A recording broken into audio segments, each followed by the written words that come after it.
Welcome, folks. It is another life-changing episode of HomeKit Insider. You've got me, Andrew O'Hara, here with my pal. And I don't know if they know this, man, but you single-handedly produce all the gefilte fish this side of Texas. It is Steven Gefilte Fish Robles. How you doing, man? That's right. Yeah, I'm doing well. That's why we needed a lot of property for all the gefilte fish. It's a whole farm. Yeah, that's what they call you. It's a lot of work. the gefilte fish. Now wait a minute, is that the chocolate fish? I don't even know what gefilte fish is now that I'm thinking about it. I feel like you should. Okay, it is basically a log. It is a poached dish, usually with whitefish, sometimes like pike, a couple other fish, carp. They poach it. They mix it with some matzah meal, and then it's like shaped into a log. And they usually ordain it with a tiny little carrot as like a hat on top. You should know this as the largest and only producer this side of Texas. Right.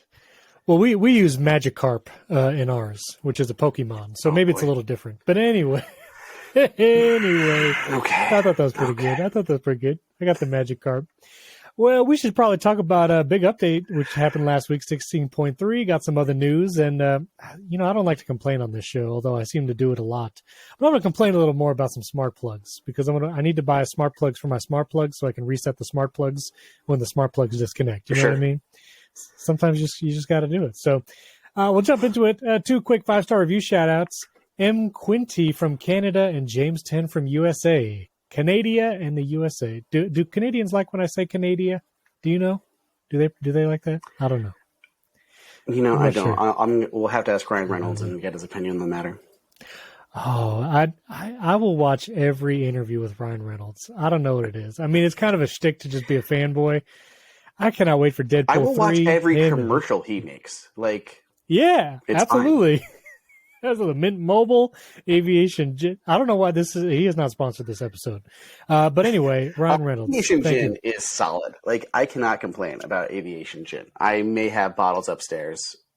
It's fine. I may or may not have enjoyed some as well. And I've also tried Mint Mobile. I mean, I'm kind of just a shtick, and I just have to go to the UK and watch a Wrexham soccer game, and then that's the trifecta. I mean, the show is fantastic. Yes, I do. I started watching the show. It's really good. It's a very good show. Yeah. So I enjoyed it. If Aviation Gin could just sponsor the podcast, that'd be great. You guys got our emails there. Ryan, show notes. There's like the 6 degrees of Kevin Bacon. There has got to be some HomeKit Insider listener that is tangentially connected to Ryan Reynolds.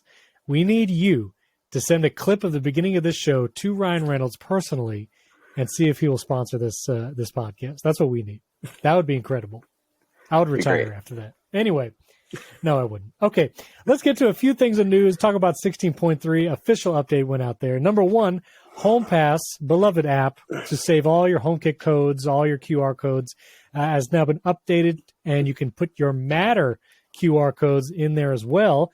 I used the heck out of HomePass when I updated my HomeKit architecture because, you have to factory reset all your devices once a week. That's in the release notes of the HomeKit architecture update. Will need to factory reset all your stuff. But HomePass is great, especially on the watch. I love getting my HomePasses on the watch, scan it with the phone. It's great. Have you tried any Matter codes with the HomePass app? Do you have anything like that? Yeah, because I did migrate some of my Eve stuff to Matter once it was done. And you get those pairing codes, and they're new. And then if you ever do need to re-add them, fortunately, I've never had to re-add. I actually haven't had to re-add anything to my HomeKit setup in a long time. I have just never had to do it. Good for you. Yeah. But good for you. It's nice to be able to save them somewhere. So I was screenshotting them before or putting them in manually as the code inside of the HomePass app because there wasn't a native spot to do it. Now there is, which makes things a whole lot easier. That's very cool. HomePass, 2 thumbs up. We'll put a link to the HomePass app. If you're a HomeKiteer like us, then you should definitely get it because it's great. Now, interestingly, so the 16.3 update came out last week. Monday, it was iOS, iPadOS, macOS 13.2, but the HomePod and tvOS were absent. You said it wouldn't be released on the same day, so you kind of called it. But then Tuesday, Apple drops the HomePod and tvOS update. So everything's updated now. But notably missing is the fateful HomeKit architecture upgrade.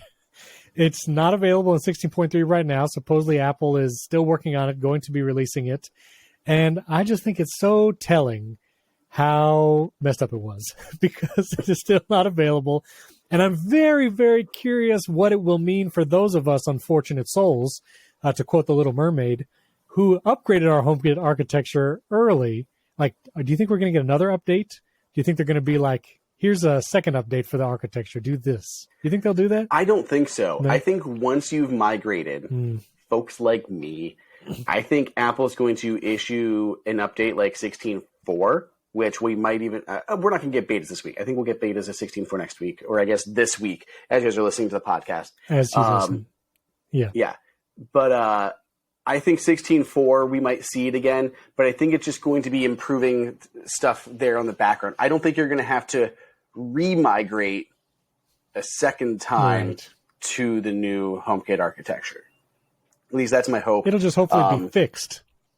It'll be fixed in 16.4, we hope. Yeah. This is true. So I would still caution whenever that HomeKit architecture upgrade appears magically in the Home app, maybe wait a day or two. I did it on day one of the official release. I regret it to this day. And so maybe just wait a day or two. Just see what the murmuring on the social media is once that architecture upgrade comes out, because varying experiences. You've not had the same experience I have, though, right? Like yours has been fine. So the only thing that's been weird recently, which I have not had issues in a long time, and Faith reported any issues, but I randomly got a pop-up on my phone yesterday saying there is an issue sharing your home with Faith O'Hara. Please remove and re-add her to the home. But she says she can still control things, as far as I know. She still sets commands, uses voice with HomePods, and hasn't had an issue. So I've been hesitant to bother removing her. Technically, she still is on the last beta, though, of 16.3. I don't think she's updated her phone to the release of 16.3. So I'm going to have her do that and see if it just absolves any of the issues with whatever is kind of going on with her phone. But yeah, that was the only random thing. That was the only issue I've had moving to the new HomeKit architecture after beta 1 problems that were resolved by beta 2 for me. And that was during like the 16.2 phase, right? Okay. That was a while ago. Right, that's true. Yeah, my son got kicked out of the home. He had updated to 16.3 the same time I did, but I got that notification that you're saying of is like, so-and-so can't access the home anymore. Remove and re-add them. And so I should probably check if I even did that. Yeah, he's in there now. So I don't know. It's weird stuff. Now, you also have some annoying inconsistencies maybe you've experienced with 16.3. And what have those been? What's been your experience? Okay, so one of my favorite things with the 16.3 update, like for HomePods, is the ability to set like commands and automations for like in the future and reoccurring automations, stuff like that. And it's worked really well. I've been really getting on a habit of being like, hey, close this in 5 minutes, turn off this in 10 minutes, right? It's become much more frequent for me to do these types of things. Like I'll be in the studio, I'll walk in and I'll say, turn on the lights for 5 minutes and just start like looking for something and then leave without having to touch a switch or do anything. And it's really cool. The problem is Apple is inconsistent with how it carries out these commands, because if you go then to like your watch and you go to use the same command, it does not work.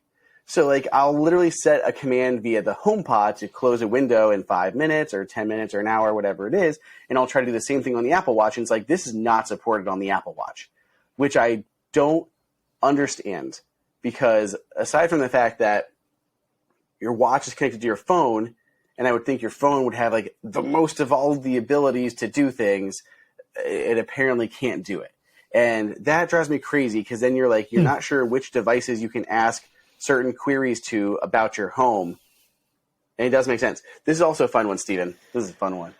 I said, like, verbatim to my HomePod, hey, assistant, hey, you. What, can you shut the bedroom shades to 50%, or close the bedroom shades 50%. Siri's response, I'm sorry, I don't see anything in the studio that can be set to that position. The studio is a different room. Right. Also, the studio has smart shades that can 100% be set to a position. So it's a double fail. And I don't understand. And I'll ask them like my phone or something and it'll work just fine. So what is that? And I'll literally try like 5 different times. And every time I get the same response about it. And it's weird. It's stupid. And I don't know what part they're not parsing of that. But it's like I said, it's these weird inconsistencies because I want to work on HomePod and I'll go to my phone, ask the same query, and there's my bedroom shades shutting 50%. That is strange. I've I haven't done much of that either. As you were saying that, some of those use cases of like turn the lights on for a few minutes, I didn't catch that it could do stuff like that. Like I knew it could set recurring automations like turn the lights on every day at 7 a.m. or whatever. But yeah, to just say turn it on for 5 minutes, I'm going to have to try that. I'll have to see if it's consistent or not. I mean, because you can do something as simple as like play white noise for an hour. Or we'll lay down in bed or something and there's like, we have like a headboard light strip going on and I'll just be like, turn on the headboard light strip for an hour or something. And it'll almost be like a night light while I'm still up. In case I fall asleep, it shuts off. That's good. That's good. I need to do that. I mean, I will try some of those and report back on the consistencies. One of the other things with 16.3 with the HomePod, what do we call the HomePod updates? Is it HomePod 16.3? It's HomePod software 16. That's how Apple phrases it. Or HomePod software update 16.3, referring to a specific update, but it's just HomePod software. They should have relabeled it just Home OS. This way they could just say Home OS, it's the HomePod, it's the whatever, or HomePod OS shortened to HOS, and then you could just say the HOS. That's pretty good. I mean, HOS. I would probably call it hose. But, That hose would have an E. It's it's HOS. You read what you want to read, HomePod operating system software.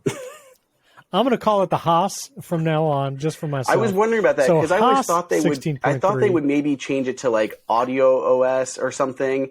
I wondered if Home OS was too specific to like the Apple Home, and like is Apple Home like that kind of confusion there. So maybe the audio because HomePods are only audio, but then there's like reoccurring rumors. Even Gurman a couple weeks ago reaffirming Apple is working on a HomePod with a display on it. So maybe Audio OS wouldn't succinctly match that. So I don't know, but I agree they need a name. They need a marketing name to go. Like if they have it for iOS and everything, they should have it for HomePod. Maybe it's because HomePod doesn't have a developer side. Like you can't develop for HomePod. So all the other ones are kind of like their developer names. They're always shown in dub and I'm developing for iOS. I'm developing for Mac OS, but you can't develop for that. So there's like publicly there's no need for a name because no one's referencing it other than the HomePod update, the HomePod software. Right. I think they should just call it Home OS and then also this maybe I don't know if this would work or not. Move the Apple TV updates into the Home app as well. Because I would love the Apple TV is one of the annoying devices because I have this is a privileged thing, but I have like 4 Apple TV boxes that need to be updated every time. And a lot of times it's like you got to turn on the TV, you got to do all this, and you have to go to every room individually. When I update my devices, they're usually all surrounding me. You do it all at once. Apple TV, to go to each room and update it, I would love to be able to, in the Home app, when you check for updates, because right now it's only really updating HomePods in the Home app. Like, that's it. But it goes through this whole process of checking for update, downloading the update. And if they're going to sync the release of tvOS and whatever runs on the HomePod, like they did last week, those were the 2 updates that were released on Tuesday, bring them both into the Home app and give me the ability to push the updates to the HomePods and the Apple TVs all at the same time in that one screen. I think that would be pretty sweet. Call it Home OS. Maybe if they release wireless routers again in the future, they can put those in there too, included in the Home OS. I don't know. I feel like that would be a more streamlined process. Because I don't know, Apple, like updating the Apple TV just feels weird. It does, and it is very annoying. Not a streamline. Like in our bedroom, I actually run a projector, and it doesn't have like CEC stuff, so you can't like just wake up your Apple TV and it turns on and switches inputs and stuff like that. So like literally I have to go in, turn on the projector, kind of wait for that to boot for a few seconds, switch inputs over, then go to the Apple TV, go to settings to run this update. And it's a little laborious. I mean, especially for someone on a beta, it gets really frustrating to do 4 Apple TVs, 3 Apple TVs, I think are the main ones that we use. And it's kind of a lot. It is kind of annoying. And I really do wish that there was, it should be in the Home app, just like everything else, because the Apple TVs do show in the Home app. So it does make sense to be able to push it through that way. It would definitely be easier to manage.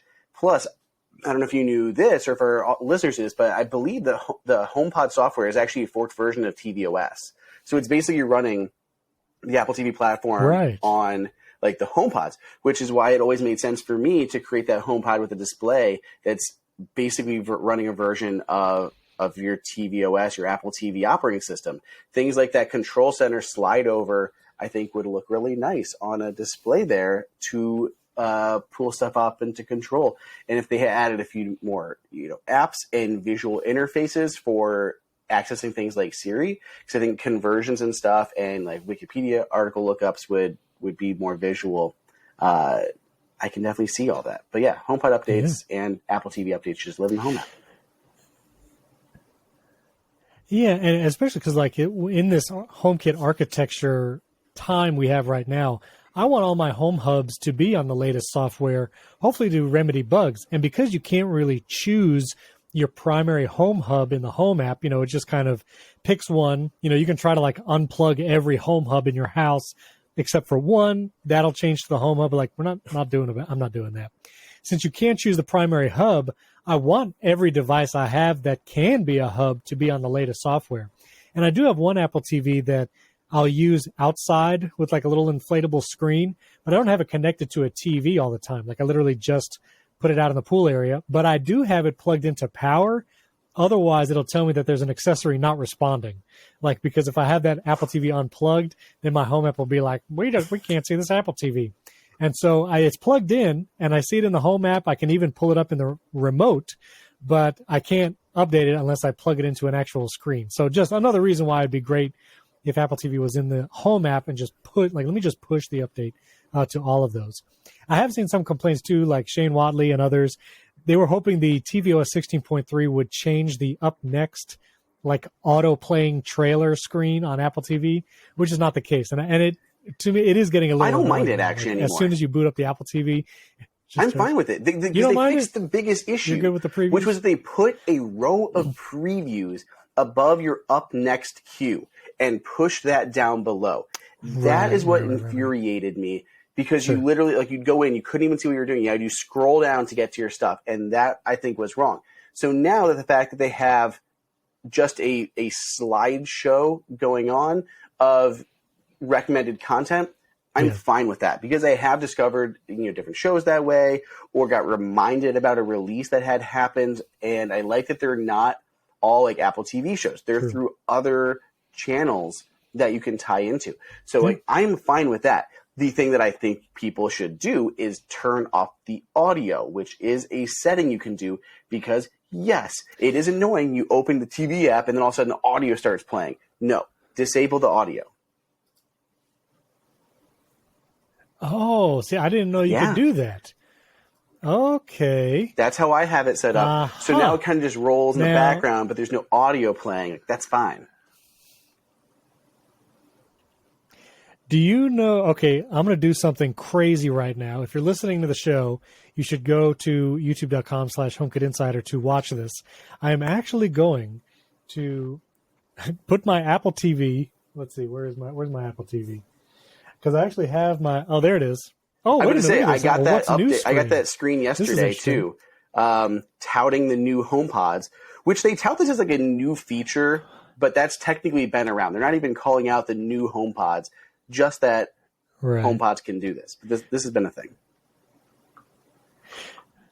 So this has been around for a while, probably because the new HomePods are out. So okay, here we go. I'm actually showing my Apple TV screen. Hopefully, there's no sensitive information on here. This is my Apple TV here in the studio, and so if you're watching, I think it's under apps. So where is this? Is it? I think it's video apps. and audio, and then you go to the TV app. Apps. Okay, let me go to the apps. I went to the TV settings apps. TV and app. Then, got it. Wait a minute. I just saw it. Autoplay video sound. Boom. Turned that off. Wow. Oh no, wait a minute. Even but the that's going to be that preview that shows the top shelf. You can change it. So if I do, so again, I'm in the Apple TV settings, apps, TV app. I turned off autoplay video sound. Now top shelf is it was on what to watch. Now I'm going to change it to up next, and I want to see what that looks like. So if I go back to So to be clear, from the home screen of your Apple TV, it will preview either what you have in your up next queue, which means directly from your home screen, you can go up and click and click on those shows to jump right into them, or it'll give you recommendations on what to watch, which is what they're showing here inside of the app. So if you go all the way back to your home screen, Steven, all the way to the home screen. Oh, wait a minute. Oh, because okay, hold on. Going back. So and now, go up this and is hover on the screen. icon, but don't click it. So right there, that is showing like that animated scene there. That is the what next or what to watch. Their suggestions on what to watch, I believe. What to watch. But if you swap it. Gotcha. So that's what's changing. Go there. So let me go back. Okay, let me go back. Sorry, I know this is for our audio listeners, at least for this little clip. Go over to our YouTube channel because I'm literally managing my Apple TV live as we speak. So but now it's and now you can go right back up and just click on those right from your home screen and jump into that content. Oh, I like that. Okay, very cool. Now, is that a new setting in 16.3? I mean, I think the home screen option has been around, but what I think is new is the autoplay in audio, because that's kind of a newer thing with this update, I believe. Got it. Well, I'm doing all that. So those are great. That's a great tip. If you're wondering what settings we were adjusting, go to youtube.com/HomeKit Insider. and we will show you. I'm trying to see. I just changed this to a poster, but that didn't really change. Okay. Very cool. Very cool. There you go. That's the beauty of a visual medium. All right. Change that setting. I got to change it now on all four of my Apple TVs. And we'll do that. Also with 16.3, HomePod Mini got those temperature and humidity sensors. We talked about it last week because you did it hands-on. Now I have also access to them. Here is one of my HomePods. Did you relabel these cards, or did you just leave it as temperature sensor? I think I'm gonna, because here's the thing. Like, I have a Ecobee sensor in my bedroom, so it says like master bedroom, and then the HomePod. But you can still say so like, I think I'm gonna change it to like what's mini the temp. master bedroom temperature sensor. Stuff like that. Like, because basically you essentially labeled it twice, which is the problem with naming things in HomeKit, because you can still refer to it by the room and then the device, and then naming it with the room in the device name is a little redundant and isn't necessary. So that's why I think they label it. This is temperature sensor. It can be referred to as the master bedroom temperature sensor or studio temperature sensor. So it gets redundant. I think I would probably name this like HomePod Mini temperature sensor, but then you have to name that 5 times for each room.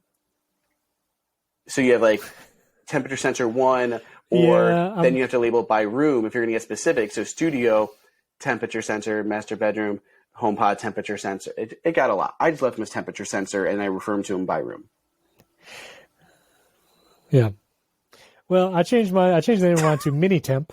But as you can see, Mini Temp, that's my HomePod Mini, says 71 degrees. My Ecobee sensor, which is literally like, well, it is 1 or 2 feet higher. It's on a shelf. So that's 72 degrees. Pretty close. That was one of the varying reports I've seen as far as like accuracy and whether or not the temperature is matching other temperature sensors.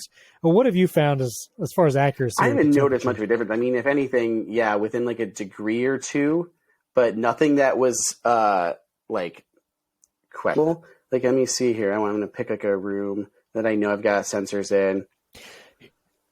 This is another one. This is a master bathroom which has 2 HomePod minis and a Hue motion sensor. Hue motion is saying 69 degrees, and then the HomePods are saying 72. And that one, the Hue motion, is very close to the HomePod. So that's a 3-degree difference in that room. That's a little interesting. Humidity, percentage off, which, you're dealing with a 100% scale. So fairly close. But anyway, it's nice to be able to have that. You can also include those in automations. So if all you have is a HomePod mini in a room, you can still set automations that says, if this room goes above 75 degrees, change the temperature on my Ecobee thermostat to 73. And it can make those automations, and you can do it now with your HomePod minis. And, hopefully it will give you a more broad picture of your home's temperature, because you can go around to the different rooms. But what have you found? What have you found in your I just feel like I have too many sensors now, because we had a lot of HomePods. Now there's redundant ones, but at the same time, I prefer the dedicated sensors because you can place them in more ideal locations, and they have additional things like air quality. So like the Eve, I still like that one. And the Eve has a screen, so you can walk into the room and see what the temperature is. We have one like in our living room that is like perfectly situated where you can see it, you can see the temperature, you can see the air quality, and all that gets reported back to the home app, can trigger all the automations and fun things.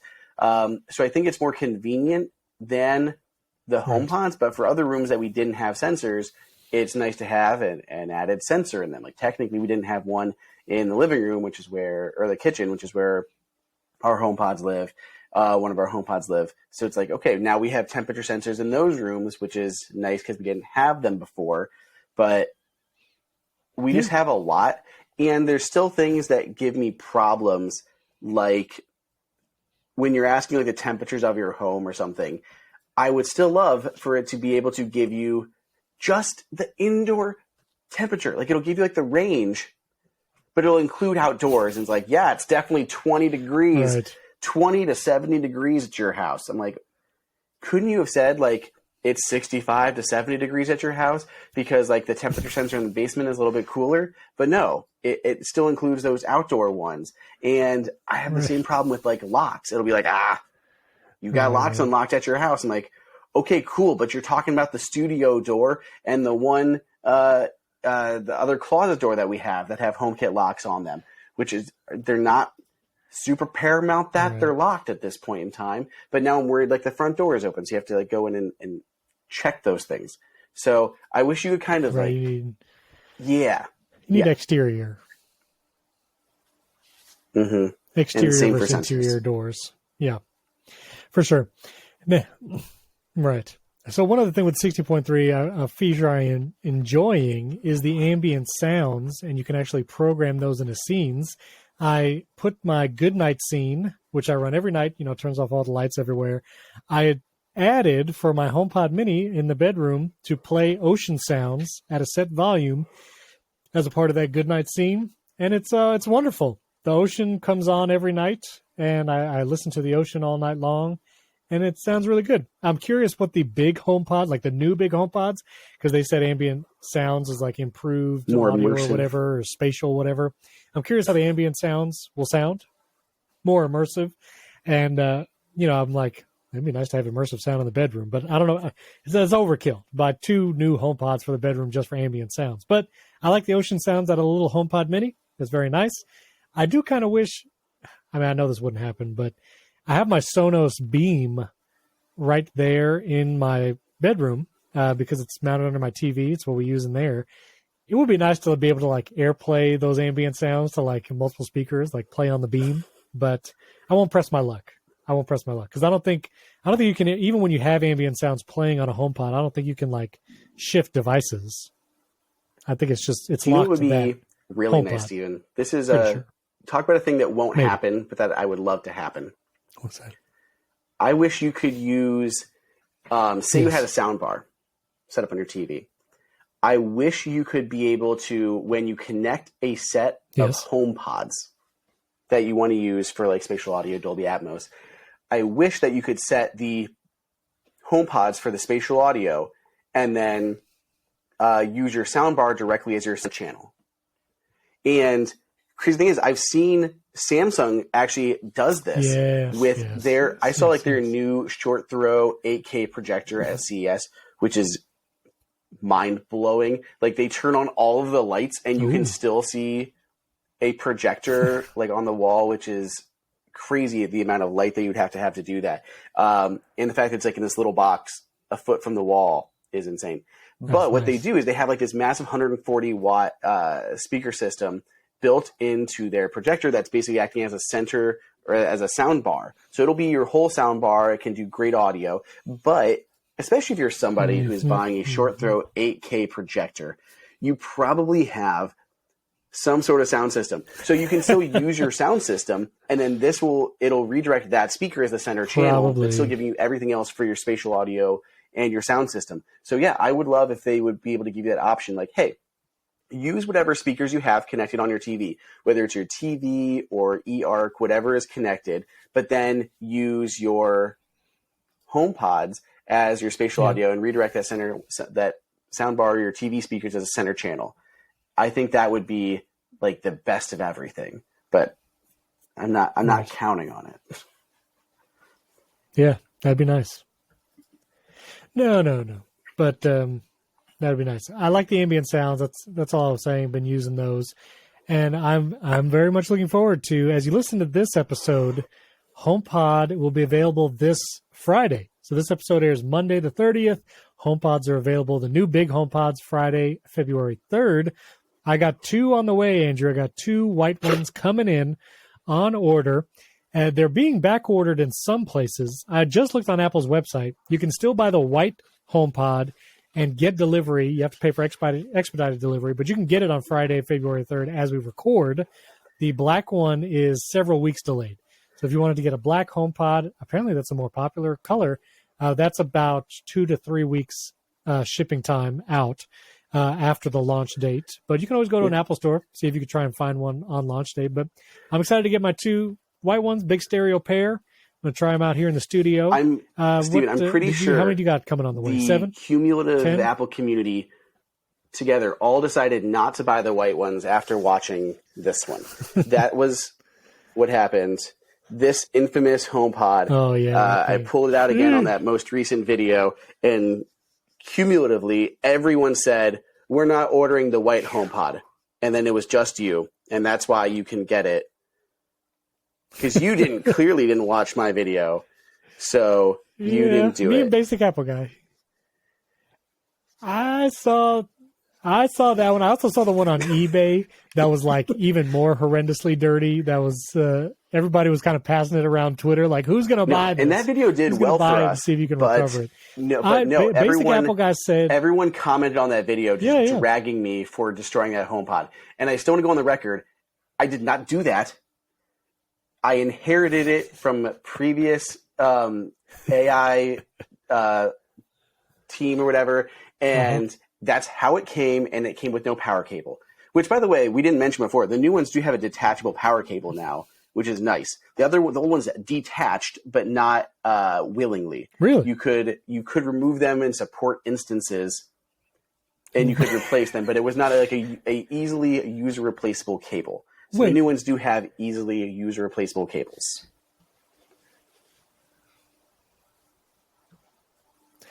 Wait a minute. Where does it say that? From a few people who did the early hands-on, like The Verge and a couple others. Yeah. Okay. Oh, okay. Interesting. Well, I'm looking forward to it. We're going to try it out. Now, you also got some other products on hand. I know reviews went out last week from early reviewers for all the M2 Pro, M2 Max things. Yeah, we got. I mean, we got the whole lineup. Things have been slowly getting here. The shipping times for this stuff has been wonky. like, first off, Apple released things on a Tuesday, not a Friday as typical fashion. With the review embargo from early release stuff dropping like the Monday right before. So there was like one day before they were actually in people's hands.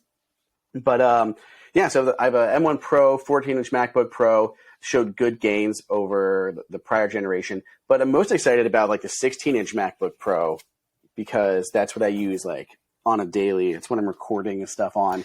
And the graphics, man, like went from a 64,000 score on my existing MacBook Pro. 64,000 is what my M1 Max has. Okay. And this one's getting like an 82,000. 82 from 64 to 82. That's a big jump for that metal score. Now, like I said, the shipping times have been weird. So like my Mac Mini and the 14-inch showed up on launch day.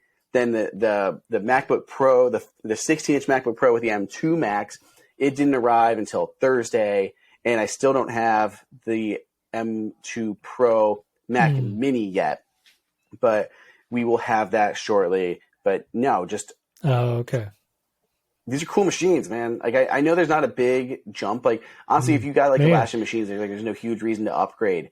But I mean, for generation over generation gains, these are really solid, and it's just kind of exciting to see Apple's improvements on their own silicon. There's been a lot of talk about like the Mac Pro and the fact that it might not have user replaceable memory and obviously no upgradable GPUs. There's been a lot of people like saying it's going to be like a meh machine in general, but I think there'll still be plenty of stuff that'll official to it. But no, it's really cool to see how powerful this M2 Max is compared. And I can't remember, Steven, hold on, because I'm looking at my stuff. So this is, that's the 38 core GPU, and I had whatever, like the 32 core GPU. So, yeah, it's pretty sweet. That's nuts. That's nuts. But honestly, the Mac Mini, I think is one of the more exciting products because that's going to be more accessible. I think it'll appeal to a greater number of people, but your family desktop computer, I mean, the M2 Mac Mini, like what more could you want? Because first of all, education discount starts at $500. And at that price point, you can upgrade to a terabyte of storage, get your 16 gigs of unified memory. M2, just the regular M2, not even the M2 Pro, will still last you like a long time. I saw Patrick Tomaso, he's a video guy on Twitter. He was, wondering what is the software upgrade cycle going to be like for Apple Silicon Macs. You look at the iPhone, and I think all the way back to the iPhone 6S, you still get the new iOS version, iOS 16. And that's like pushing on 7 or 8 years. And it's like, what will be the longevity of like the M1 Max? And I think it's reasonable to say 10 years of updates easy, I would think. I think those Macs will get Mac OS whatever up to 10 years later, and it won't even like break a sweat just because it's so overpowered. Now with the M2, I love this. So my main machine, my workhorse is my M1 Max MacBook Pro, 16-inch MacBook Pro. So I do everything on. But I use the M2 MacBook Air so frequently, and for your normal tasks, it freaking flies. It's so fast. It's insane how fast that machine is. Literally, I can't feel a difference when I'm working between the two machines. Obviously, you feel the difference when you're going into like a production workflow and I'm trying to like export videos, and you're going to hit walls there. But just for every other day tasks, it is bonkers how quick it is. It's so cool. It's just great to see. Oh, yeah. And so the fact that you can get a Mac Mini, M2 Mac Mini for $500, it's insane. I did a video again, Steven, comparing like why the Mac Mini was such a good deal, and like comparing it to like the 24-inch iMac. You can spend $1,300 on an 8-core M1 with a 7-core GPU, or you can get this, like spend the same amount of money and you get a 10-core M2 Pro, plus you get double the storage, double the memory, and you have the options for 8K video output or 240 hertz output on that. Now the Mac Mini or the iMac still comes with like a display and everything built in, but you can still get a good display. And like I would rather go for like the performance of that M2 Pro Mac Mini versus the iMac because they're just going to carry you longer. And I mean, there's even like the compared to Mac Studio, you can spend $1,600 on the 12-core M2 Pro that's going to outpace the Mac Studio, which is $2,000. It literally has better performance than the M1 Max Mac Studio for $400 less. Plus, you get 8K video output or 4K 240 hertz output. Now, there's more ports on the Mac Studio, and you can upgrade it higher with higher chipsets. But for those base models, Mac Mini is killing it. So yeah, I think it sucks that it comes with 8 gigs of memory. That's ridiculous. Like out of the gate. And I think that was like the most comments that I saw in that video was just hate on the 8 gigs of memory. And I don't think people still understand how Apple handles memory compared to Windows laptops.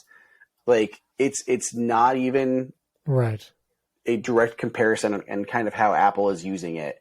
And it's been the same thing on phones. Like we're always like, what's the memory on the phone? It's like, it's not used the same way that it's used on like the Android counterparts.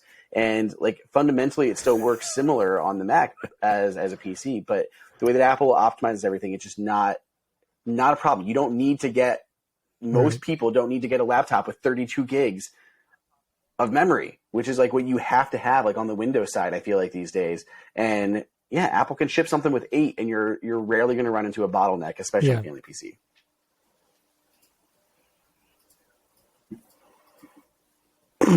It's amazing. So, wow. I can't wait to see what the M2 Ultra and if this Mac Pro, I mean, Mark Gurman keeps talking about it. Apple knows what they have to deliver. M2 like, Extreme, right? I mean, because they M2 stumbled with the trash can Mac Pro, which I thought was gorgeous and super cool, even if it had a lot of problems.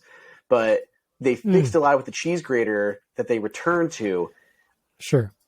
I think Apple, I hope Apple understands what they need to do for pros to deliver that compelling machine. Yeah. Well, I think they understand. They have their whole pro work team or whatever.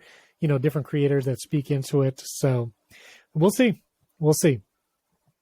Okay. Last couple things on some personal projects. Number one, my HomeKit plugs. I got 2 that have just been flaking out, and so I would love to know, listeners, what is your favorite HomeKit plug? Before I buy a HomeKit plug for my HomeKit plug, so I can reset my plug for my plug. Let me know, what is your preferred plug? I have some Eve plugs, and I've never had to reset those. So I've gotten 2 more to replace my other 2. There's a Wemo and a SwitchBot HomeKit plug that I use under my desk for my camera power and my AirPods Max charger. And for some reason, they just flake out every week. I have to pull them out and plug them back in every week. And because it's under the desk and my power strip is precariously mounted, it's quite a process. So let me know your favorite HomeKit plugs. I'm getting 2 more Eves with Thread, and I'm hoping that Thread solves whatever weird connectivity issue I've been experiencing. Andrew just turned the lights off on himself as he was trying to make a note, I think. Nice. Yeah. Well, actually, before we get to that resolution, piggyback on the smart plugs, so I got my Rise Garden. Sure. My Rise Garden has arrived. I've got seedlings that are ready to plant. But so the whole thing, you can control the lights and everything through the app, and the lights I'm fine with because you can control those easily enough.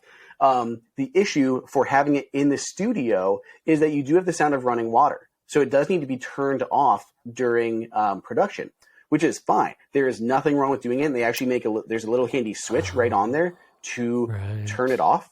But I did just add this into scenes. I added just a HomeKit smart plug to it to turn it on and off and enable it when I'm going to set scenes for production, background lights, stuff like that. I just turn off the garden at the same time, which is really cool, which is really handy. I still wish there was more HomeKit support built in, But That's cool. it's still a nice way to add that in there. And if you had this in some place like a living room, Sure. you may want to do that as well. If you were going to like watch a movie and you didn't want to have like the water running in the background. But I will say the rest of the time, it's so calming. I'm so excited to have so much like extra greenery and stuff coming in, as well as just like the water is just so soothing in the background. And I have a saltwater and a freshwater tank upstairs.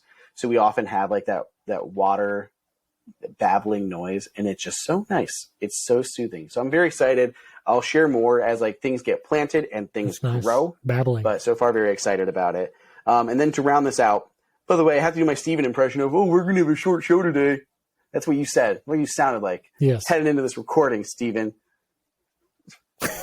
We don't got much to talk about. I said before we started recording. No. Yeah. Okay. So continue. Thanks to many of you out there, we have a resolution to my bathroom problem. So the problem was that I had smart bulbs put in. I had the NanoLeaf thread bulbs, the Essentials line put into my bathroom. I have like 6 of them going in, as well as another light strip down below the counters. And of course, we had regular light switches on the wall. And if you try to toggle the light switch off, it would kill the power to the bulbs, and then you can no longer control them through HomeKit. So the switch would have to be perpetually on to make that work. But then you'd like go in, you try to hit the switch. And it's an issue that I think a lot of people have when they install smart bulbs. And we talked about a lot of HomeKit relays that would actually, that you'd plug in and they would kind of go into the system, but it would turn your switch into a smart switch, but it would still like basically show it as a like a light switch inside of there, as like a toggle, and it would still kill power to bulbs. But there is one, there might be others, but there is one that I have found that, thanks to everyone's recommendations, that'll make this work. It is the Hue in-wall module, is what they call it. The in-wall module, or the wall switch module. So I installed this, really easy to do. This thing is battery powered. So I just opened up the switch. I took off the 2 wires from the light switch and connected those together. They include a wire nut in there to connect them. And basically what that does is 100% of the time your light bulbs are powered. They have constant power, just like if they were in a lamp plugged into the wall. And then this thing would plug into the 2 terminals on your light switch. So you connect these 2 wires and that plugs right into this guy. It still works with 3-way setups. There's a second spot that you can plug into. So it'll work with other things. Or if you have a double rocker, you can also use this. If you have 2 switches, you can do it that way too. So I just basically connect those wires together so the lights are always on. Connect this to the switch, and whenever you toggle the switch, it'll basically send a button command to this thing, and it shows up inside of the Home app. So it actually shows up in the Hue app first. You set it up, and you hit Configure in Other Application. It shows up in the Home app as a button, but this is where things got weird, and I'll try to keep this short because we've already been recording for a while. But in the Home app, it shows up as a button with a single press. So that's a problem. Because a single press would turn on the lights, but gives you no option if you turn it again.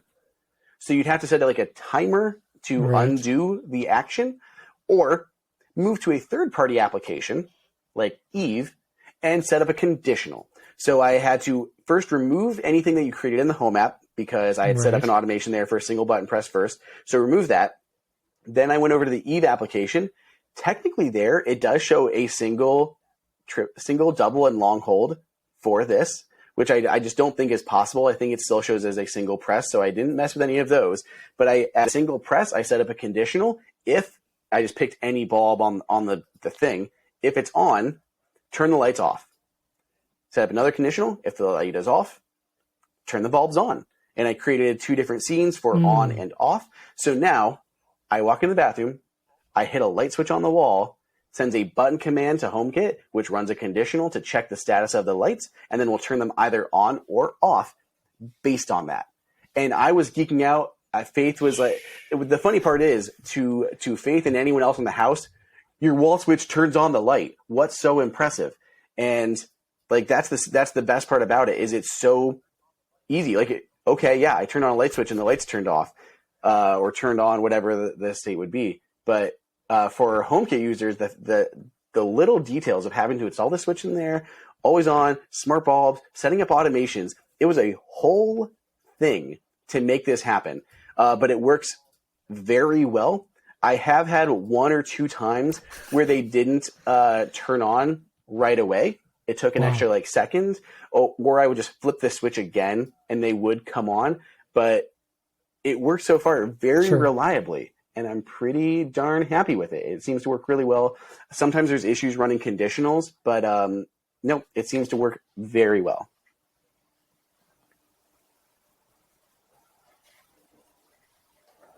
Wow. Okay, so I know we had a couple listeners recommend that specific Hue one. So if anyone has smart bulbs that they want to control from their light switches, there you go, and retain their existing light switch, but have those, this is it. This is your solution.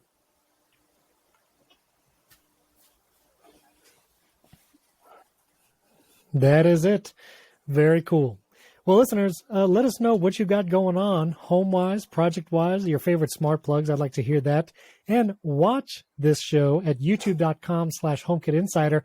You can see me adjusting my Apple TV settings live on the show. We are doing it live. The visual is there. So subscribe to the channel, leave comments over there. And, of course, you can tweet at Andrew and myself. Our Twitter handles and Mastodon things are in the show notes as well. So thanks for tuning in. We'll catch you next time.